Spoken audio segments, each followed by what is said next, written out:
Well, giving a major boost to the Indian naval muscle, India's Defence Minister Nirmala Sitharaman is all set to commission an indigenously built anti-submarine warfare stealth corvette, INS Kiltan. This will be the third in line of the 4 Komarta-class anti-submarine warfare corvettes that are being built under Project 28. It is also India's first major warship to have a superstructure of carbon fibre composite material, resulting in improved stealth features. It also hosts weapons including heavyweight torpedoes, rockets, medium-range and multi-barrel guns, radar and the most advanced bow-mounted sonar.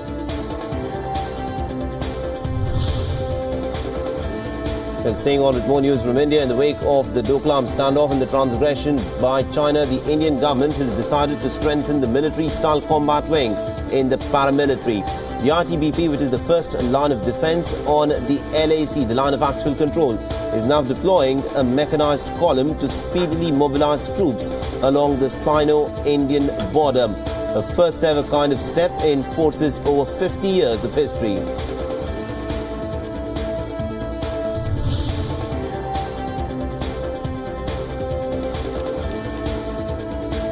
The workers of India's opposition Congress party on Sunday burst into celebration after their leader secured a parliamentary seat of Northern Punjab province by a massive margin.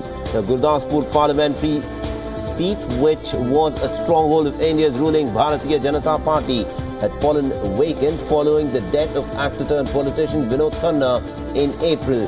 The Congress leader Navjot Singh Sidhu has said that the result was a Diwali gift to their party Vice President Rahul Gandhi.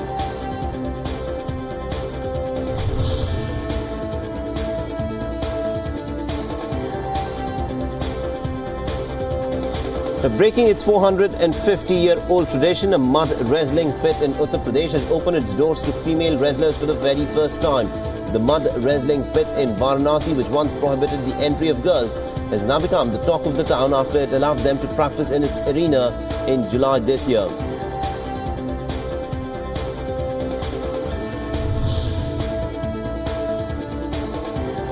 The jewellery store in India's northern city of Lucknow is selling gold and silver plated playing cards ahead of Diwali, when it is considered as auspicious to play a hand or two.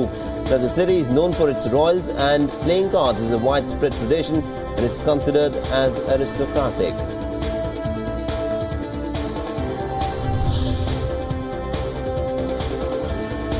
The services of the toy train in India's eastern Darjeeling district, which had remained suspended during the 3-month-long autonomy stir, were restored on Sunday, bringing joy to tourists and locals, and the services of the famous Darjeeling Highway Himalayan Railway were resumed on an experimental basis from the Siliguri city to Sukna village in Darjeeling district.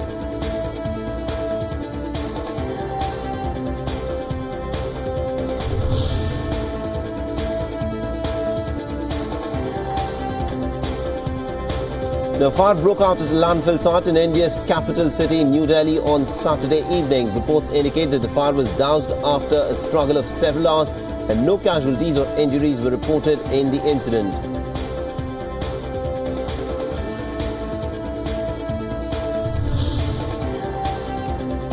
Well, to some international news, and Sri Lankan Prime Minister Ranil Wickremesinghe has today said that he will appear before a presidential probe panel on the alleged central bank bond scam, which the opposition has termed as the biggest financial fraud in the country's history. Wickremesinghe says that since references have been made on him at the Special Presidential Commission, he was prepared to go before the Commission and make the necessary explanations.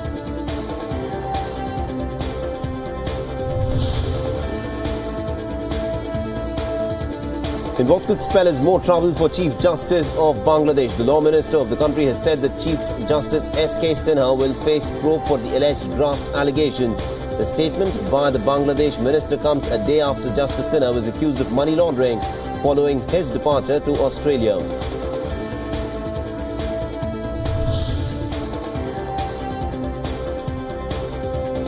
The pressure is mounting on Catalonia's leader Carlos Puigdemont ahead of the deadline to decide whether to defy international pleas for unity and declare independence, or back down and unleash the wrath of his separatist allies. Now, Spain's government has given Carlos Puigdemont until 10 a.m.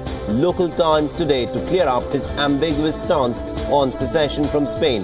Now, Puigdemont had announced last week that he was ready to declare the region as an independent state, but had called for more time for talks.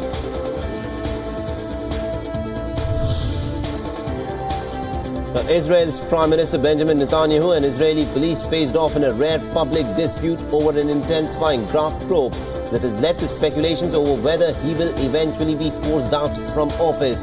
Netanyahu lashed out at the police on his Facebook page over leaks to the Israeli media related to the graft investigation. The post has also prompted a stern response from the police, who have denied any political motivation and have said that their work cannot be disrupted by baseless attacks undermining law by politicians.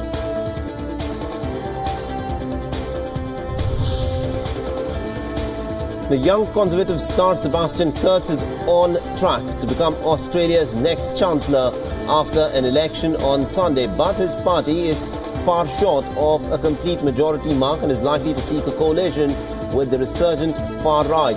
Now, Foreign Minister Kurz, who is just 31 years old, managed to propel his People's Party to first place by taking a hard line on immigration that has left little space between it and the far-right Freedom Party.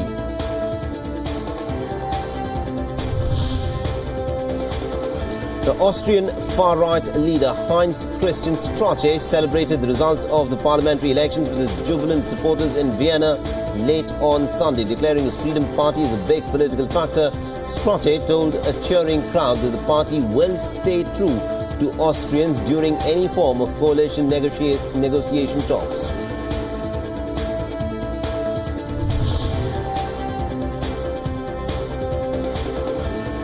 At least 231 people were killed and 275 others injured in a deadly bomb explosion near a popular hotel in the Somali capital of Mogadishu on Saturday.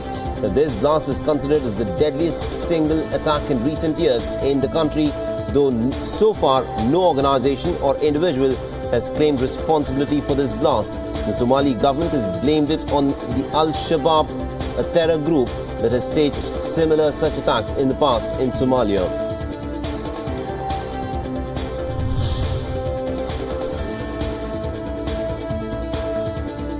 The angry protesters took to the streets in Somalia's capital Mogadishu on Sunday to march after more than 200 people were killed in near simultaneous bombings in the Somali capital. More than 2,000 people gathered in Mogadishu to protest against the attacks that have been described as the most deadly since the Islamist insurgency began in 2007. Now, dressed in various colors with red headbands, the protesters chanted as they marched.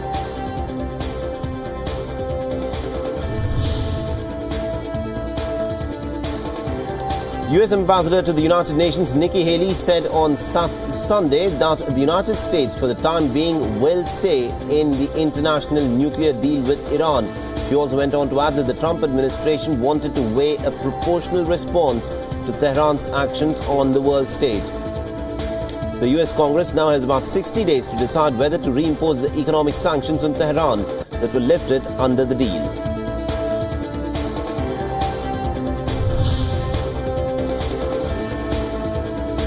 The French President Emmanuel Macron has said that Donald Trump's strategy on Iran is a bad one. This 2 days after the American president's decision to not certify the Iran nuclear agreement.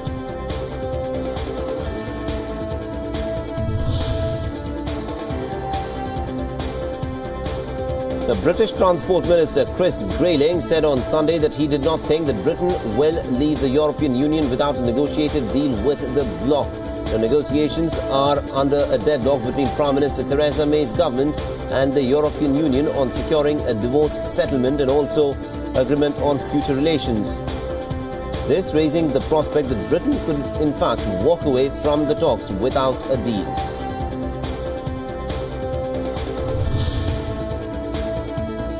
Emmanuel Macron on Sunday said that he was president of all French people, dismissing opponents' criticism that his policies favour the rich, and said that it would be 2 years before the full impact of his labour reforms will show in the job market. Macron said that he will keep engaging with people during his campaign. Macron had promised to lower France's stubbornly high unemployment rate to 7% by the end of his mandate from near double digits.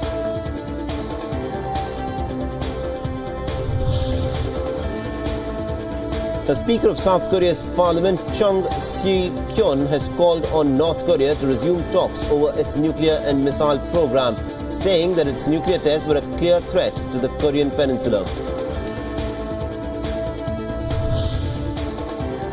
The Germany's Social Democrats have defeated Angela Merkel's Conservatives in a vote in the northern state of Lower Saxony on Sunday. This in a setback to the Chancellor as she prepares for tricky three-way coalition talks at the national level this week.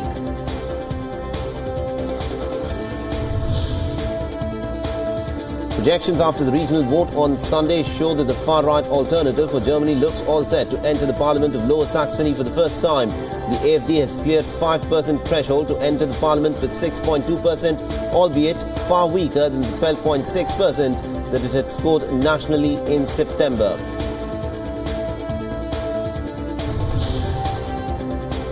France has started the process of stripping Harvey Weinstein of his Legion of Honor, France's highest civilian distinction. The move follows detailed claims by numerous women that Weinstein had sexually harassed or assaulted them over the past 3 decades.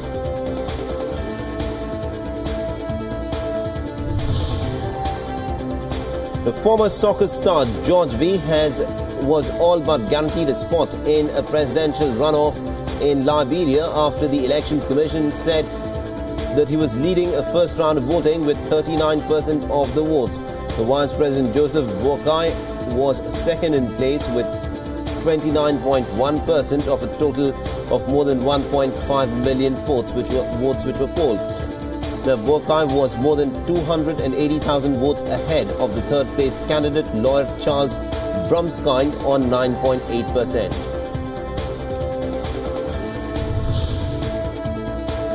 The police have seized a truck loaded with more than 2,500 kilograms of explosives as its driver tried to enter the Afghan capital on Sunday night. Now, the police manning a checkpoint attempted to stop the truck entering the city on Saturday night, only to have the driver try to escape.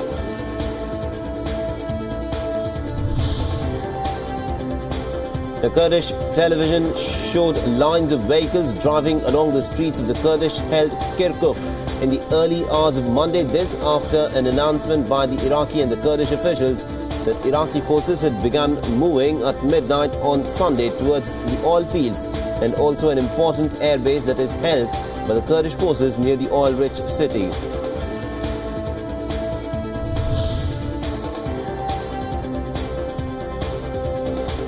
Iraq's Kurdish leadership rejected on Sunday a demand by the Iraqi government that it cancel the outcome of an independence referendum as a precondition for talks to resolve the dispute. Now, the Kurdish leaders who met to discuss the crisis in the town of Dokan renewed their offer to resolve peacefully the crisis with Baghdad.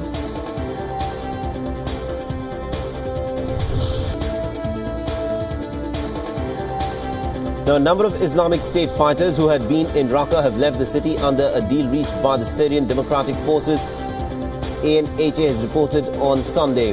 That the agreement was brokered by the council and tribal elders to minimize the civilian casualties. Tribal leaders from Raqqa said that they sought to prevent bloodshed among civilians who were still trapped in the city.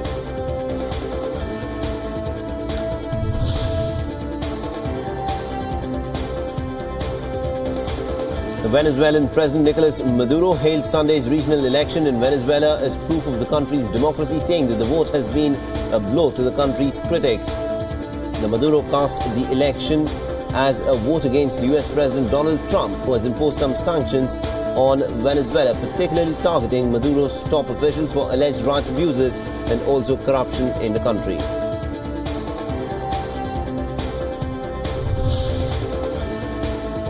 Opposition candidate for governor in Miranda State, Carlos Ocares, and Táchira State Governor Jose Velma Mora, who is running for re-election, has cast ballots in their respective states on Sunday. This as Venezuelans took to the polls in crucial regional elections. The gubernatorial elections could hand the demoralized opposition a major victory against President Nicolas Maduro's government.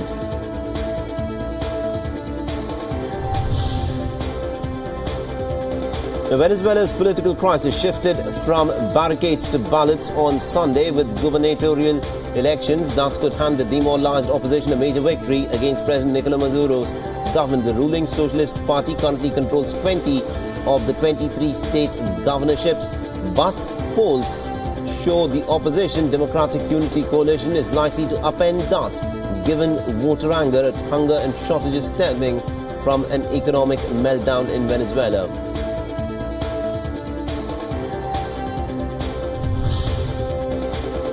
Ruling Kenyan President Kenyatta has said that the country has no crisis. He went on to add that the problems are a result of Raila Odinga, who has refused to be a Democrat and has refused the will of the people.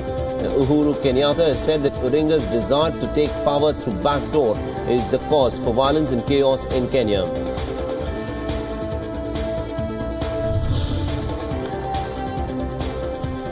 However, the Kenyan opposition leader Raila Odinga has told his supporters on Sunday that the countrywide protests will go on daily from Monday to push for reforms of the country's electoral management body. Kenya's Supreme Court had nullified the presidential election in August and had opened the way to a repeat vote on the 26th of October. But Odinga has refused to take part, saying that the rerun should not happen until wide-ranging vote.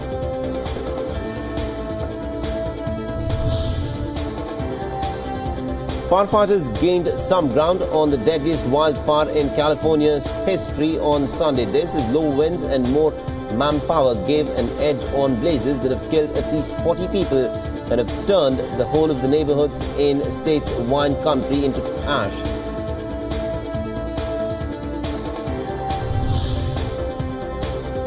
Two people have died in a wave of fires that are ravaging different parts of Spain's northwestern Galicia region. The firefighters found the bodies inside a burned-out vehicle on the road linking two parishes in the city of Negron.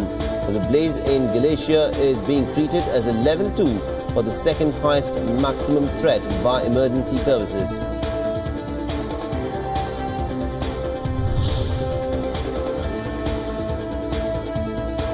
Now, Ireland is bracing for Hurricane Ophelia with its worst storm in 50 years. Now, Ireland has dispatched its armed forces to bolster the flood defences, warning people against non-essential travel.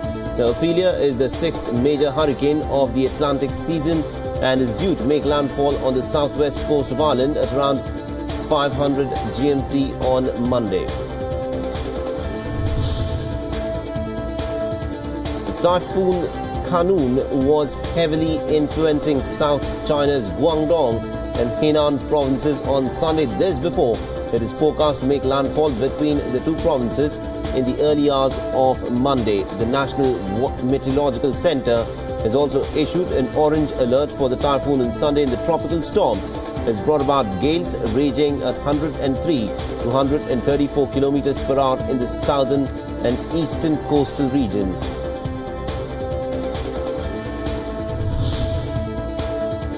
Firefighters have rescued a girl who had her head stuck between walls in a primary school in Lingbi County in China. Now, the incident happened when the students were having a lunch break at noon. The girl bare no injuries from the incident due to proper rescue plan.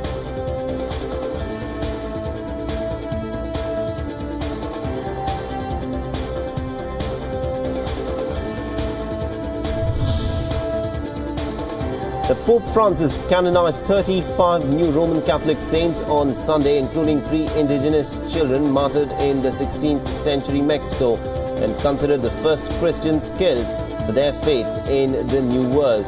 Francis also used the occasion to announce that he had decided to call a meeting of the bishops from countries in the Pan-Amazon region for October 2019. This to discuss the condition of the church in the area and also the plight of the indigenous people.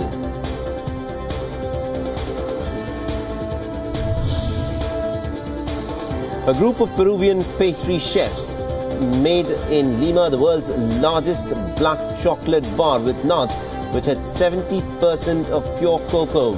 The chocolate bar covered an area of about 21 square meters and with a thickness of about 5 centimeters. The bar was credited as a Guinness World Record.